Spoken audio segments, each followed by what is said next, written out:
A Levite from the hill country of Ephraim took a concubine from Bethlehem in Judah. She left him and returned to her father's house.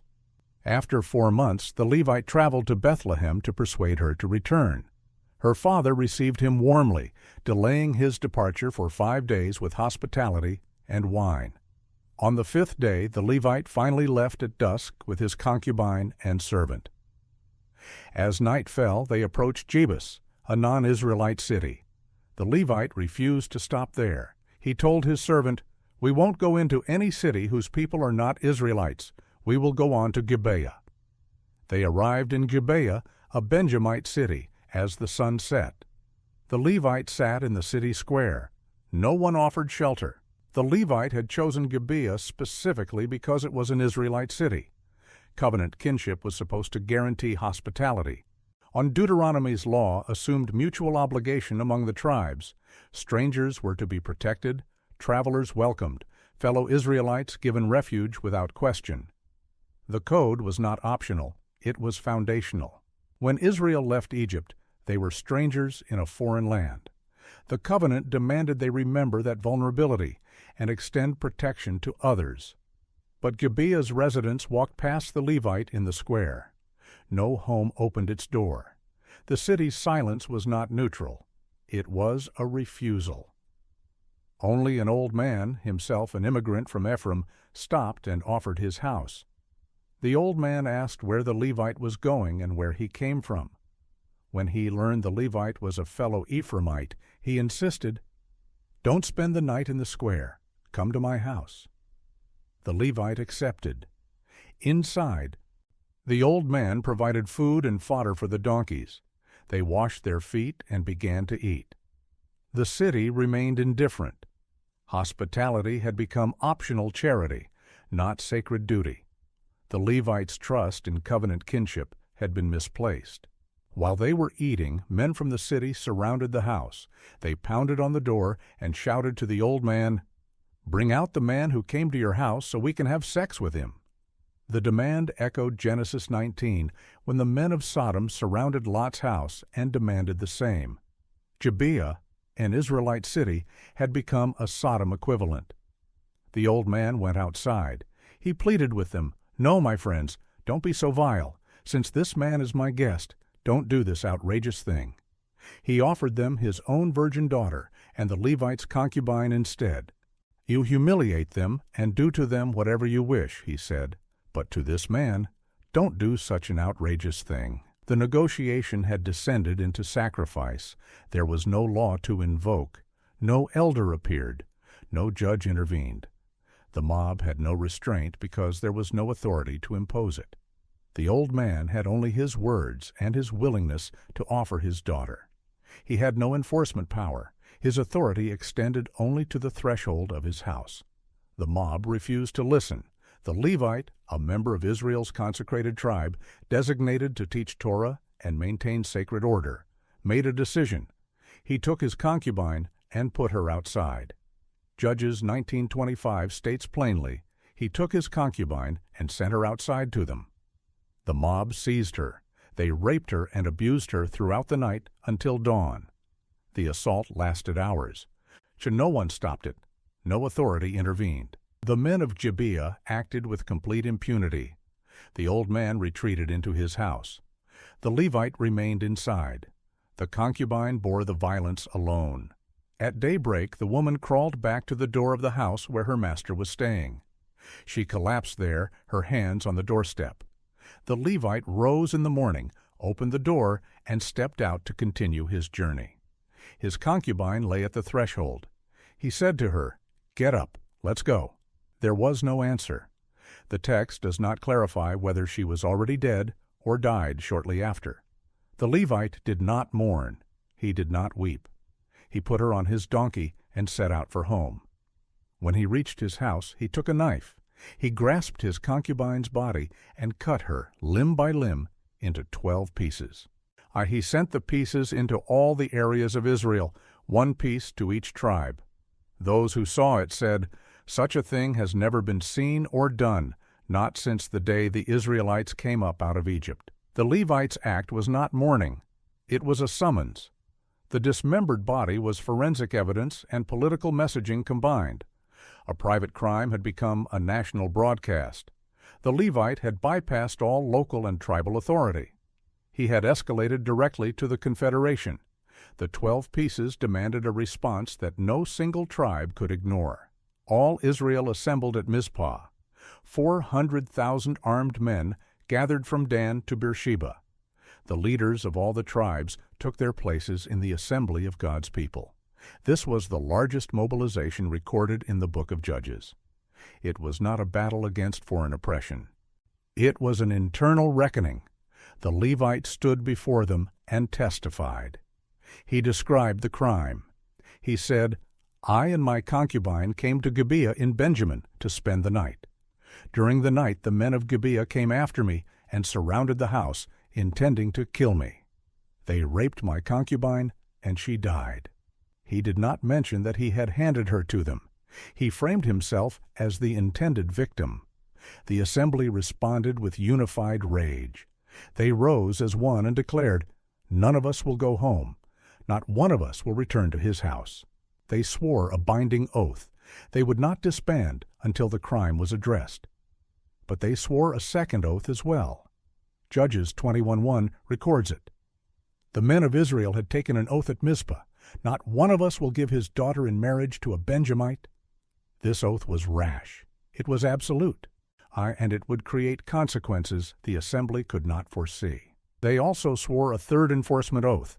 Anyone who failed to assemble before the Lord at Mizpah would be put to death. The assembly had concentrated authority through collective will, but collective will had no mechanism for revision or interpretation. The assembly sent messengers throughout the tribe of Benjamin. The demand was clear. "What about this awful crime that was committed among you?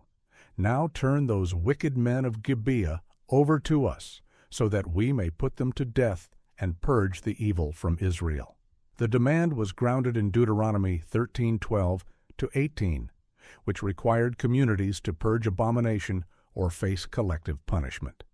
Israel was offering Benjamin a choice: surrender the perpetrators and preserve the tribe, refuse and face war. Benjamin refused. The text states plainly, "But the Benjamites would not listen to their fellow Israelites." Instead, Benjamin mobilized. Judges 20:15 records the numbers. 26,000 warriors plus 700 elite slingers from Gibeah itself. Benjamin chose to defend the men of Gibeah rather than enforce covenant law. The crime was no longer a local atrocity. It was a tribal war. Israel had 400,000 warriors. Benjamin had 26,000. The numerical superiority was overwhelming. Israel assumed victory would be swift, but they inquired of the Lord first. Judges 20:18 records the question, "Who of us is to go up first to fight against the Benjamites?" The Lord answered, "Judah shall go first." Israel advanced. Benjamin met them in battle and killed 22,000 Israelites on the first day. Israel retreated, stunned. They wept before the Lord and asked, "Shall we go up again to fight against the Benjamites, our fellow Israelites?" The Lord answered, "Go up against them." Israel attacked again on the second day. Benjamin killed 18,000 more. 40,000 Israelites lay dead. Benjamin had defended Gibeah successfully for 2 days. The war that was supposed to address the crime had become a slaughter of those seeking accountability. Israel wept before the Lord at Bethel. They fasted until evening and presented burnt offerings and fellowship offerings. The Ark of the Covenant was there. Phinehas, the grandson of Aaron, was serving as high priest. Israel inquired of the Lord a third time, "Shall we go up again to fight against the Benjamites, our fellow Israelites, or not?" The Lord answered, "Go, for tomorrow I will give them into your hands." God had permitted 40,000 Israelites to die before granting victory. The text offers no explanation. It records only the progression. On the third day, Israel changed tactics. They set an ambush. Benjamin's forces pursued Israel's feigned retreat, leaving Gibeah exposed. The ambush struck. Fire consumed the city. Benjamin's warriors turned and saw the smoke rising. Panic spread through their ranks. Israel cut them down in the open country, in the fields, and on the roads. Judges 20:35 records the count. 25,100 Benjamite warriors died that day. Only 600 men escaped to the rock of Rimmon, where they hid for 4 months. Israel then turned back to Benjamin's towns. They put every city to the sword, men, women, children, animals, everything they found. They set fire to all the towns they came across. Judges 20:48 records it without commentary. Benjamin's territory became ash and silence. The tribe that had defended the men of Gibeah rather than surrender them had been nearly erased. The tribes gathered at Bethel and wept. They cried out, "Lord God of Israel, why has this happened to Israel? Why should one tribe be missing from Israel today?" But weeping could not undo what had been done. The war had killed 65,000 people. Benjamin was reduced to 600 men hiding in a desert. And the second oath now created an impossible problem. The assembly had sworn, "Not one of us will give his daughter in marriage to a Benjamite." Benjamin had no women. Without wives, the 600 survivors could not rebuild. The tribe faced extinction. Benjamin's survival required women. But the oath forbade giving them. The assembly searched for a solution within the constraints of their own words. They discovered that Jabesh-Gilead hadn't sent anyone to the assembly. The third oath had declared, "Anyone who failed to assemble before the Lord at Mizpah is to be put to death." Jabesh-Gilead had not witnessed the crime. They had not participated in the deliberation. But the oath was absolute. The assembly sent 12,000 warriors to Jabesh-Gilead with orders to kill every male and every woman who was not a virgin. Judges 21:10-11 records the instructions. "Go and strike the inhabitants of Jabesh-Gilead with the sword, including the women and children. This is what you are to do. Kill every male and every woman who is not a virgin." The warriors obeyed. They found 400 young virgins and brought them to the camp at Shiloh. These women were given to the Benjamites. Their consent was not requested. Their families were dead. But 400 women were not enough. 200 Benjamite men still had no wives. The elders devised another plan. They told the remaining Benjamites, "Go and hide in the vineyards near Shiloh. Watch, and when the young women of Shiloh come out to join in the dancing at the annual festival of the Lord, each of you seize one of them to be your wife. Then return to the land of Benjamin." The Benjamites did as instructed. They hid in the vineyards. When the young women came out to dance, each man caught one and carried her off. Judges 21:23 records it without emotion. The assembly justified this by telling the women's families, "We did not get wives for them during the war, and you are not guilty of breaking your oath because you did not give your daughters to them." The technicality preserved the oath's letter while annihilating its spirit. The assembly had sanctioned abduction during a religious festival. The women of Shiloh had no choice. They were seized while worshiping. Their families were told they bore no guilt because they had not willingly given their daughters. The logic was legal. The outcome was violence. Benjamin survived. But its survival rested entirely on forced marriages from Jabesh-Gilead and abducted women from Shiloh. The tribe's demographic base was no longer native-born Benjamites. It was composed of women seized from other tribes under covenant violation. Benjamin's identity had been shattered. Its military was destroyed. Its cities were burned. Its population was replaced. The 600 men who survived carried the knowledge that their tribe existed only because Israel had massacred one city and sanctioned the abduction of women from another. The cost of Benjamin's survival was absorbed by women who had no voice in the narrative. The concubine's name was never recorded. Her body was dismembered and sent across Israel. Her death triggered a civil war that killed 65,000 people. It nearly erased a tribe. It required the massacre of Jabesh-Gilead's population. It required the abduction of 600 women from Shiloh. Yet she remained unnamed. No one mourned her. No ritual honored her. No restitution was given to her family. The Levite who handed her to the mob was never held accountable. His testimony at Mizpah was treated as authoritative. On his role in her death was erased. He had used her body as political leverage, and it worked. He gained a national audience. His grievance became Israel's cause. But the woman who died at the threshold received nothing. 5 costs cascaded from the crime. 65,000 people died. The concubine, 25,000 Benjamite warriors, 40,000 Israelite warriors, and the population of Jabesh-Gilead. Women absorbed forced violation. The concubine raped and killed. 400 virgins from Jabesh-Gilead seized. 600 women from Shiloh abducted during worship. Sacred institutions collapsed. The Levite's moral authority was compromised when he handed the concubine to the mob. Gibeah's elders failed to intervene.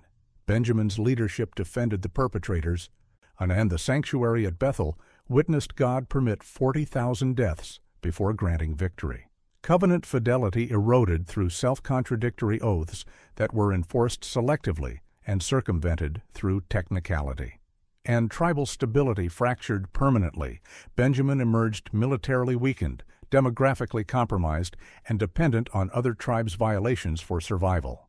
3 alternatives existed, but failed. Benjamin could have surrendered the perpetrators when Israel demanded them. The text records Israel's explicit demand.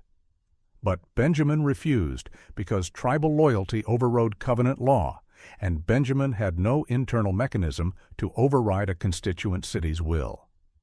Gibeah could have delivered local justice, but the Levite left silently without testifying before Gibeah's assembly. And no functioning local authority existed to act on the crime. The Levite could have appealed to the high priest at Shiloh for ritual judgment, but his own complicity, handing the concubine to the mob, compromised any appeal. And priestly authority had no enforcement power over local mobs. 6 consequences remained unresolved. Benjamin's identity was fragmented. Its population was no longer native-born but composed of women seized under covenant violation.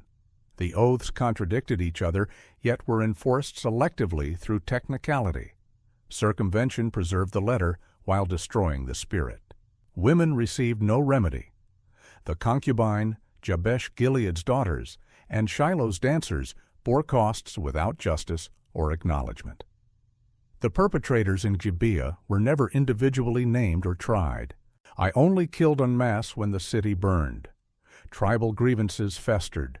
40,000 Israelite dead were absorbed into collective narrative without mourning. And the Levite's moral failure went unaddressed. He handed over the concubine, showed no grief, weaponized her death, and faced no condemnation. The book of Judges concludes with a single sentence. In those days Israel had no king. Everyone did as they saw fit. It is not celebration. It is diagnosis. The Levite handed his concubine to a mob because no authority could stop him. Benjamin defended the men of Gibeah because no authority could compel surrender. Israel swore rash oaths because no authority could prevent or interpret them. Jabesh-Gilead was massacred because no authority could mediate enforcement. Shiloh's daughters were abducted because no authority could restrain collective desperation. The covenant assumed mutual obligation. The law assumed enforcement. The Confederation assumed that collective will could replace centralized judgment. All 3 collapsed in Gibeah.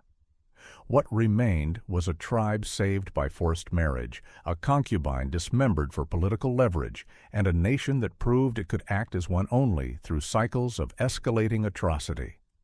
Later, when Israel turns to the prophet Samuel and demands a king, they will say, "We want a king over us.